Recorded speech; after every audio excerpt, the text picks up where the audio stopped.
don't ever not step out and give a word. It doesn't have to be a 10-minute word. It could just be one word. Just one word. It may mean nothing to you, but it may be something that God's been talking about to them for the last year. See, God knows exactly what will hit people and penetrate right into their hearts. It may not penetrate to you at all, in your heart at all, but it hits them. He knows what they need to hear that will change their life, that will edify them. So this minister, he finally realized, I better say what God says. It doesn't make sense to me, but I'll do it. Now, he went to find a phone, so he could call him. And he didn't know at the time that his friend was in his office. And his friend was in his office, and his friend was, he called his secretary and told the secretary, don't have anybody in my office right now. Just close my door on the way out. I'll let you know when I'm ready to see anybody else.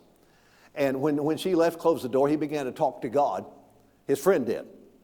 And his friend said this to God: God, have I gotten so far that I can't come back?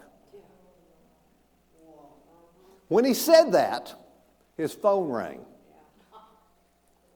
You already know where this is going. God's time is perfect. The phone rang, and his friend out in the park said, hi, and I just wanted to call you. God told me to tell you, you haven't gone so far you can't come back.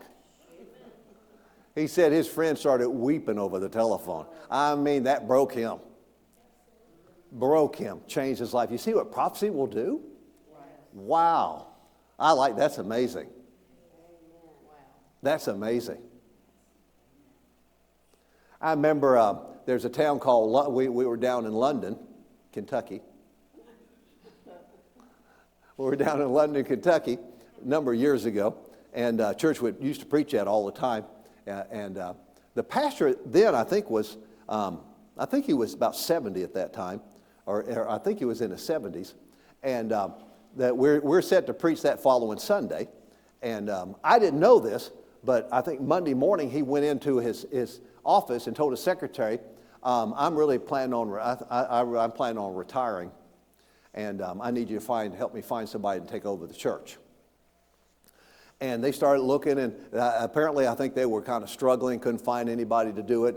And then Sunday came, and I'd been preaching there for 20 or 30 years, and I'd never prophesied to him at all. This was my first time. And God spoke to me that before I went there, that I want you to call him out of the service, and because I have a word for him. And I did, and when I started prophesying to him, the Lord said, I prophesied to him and said, the Lord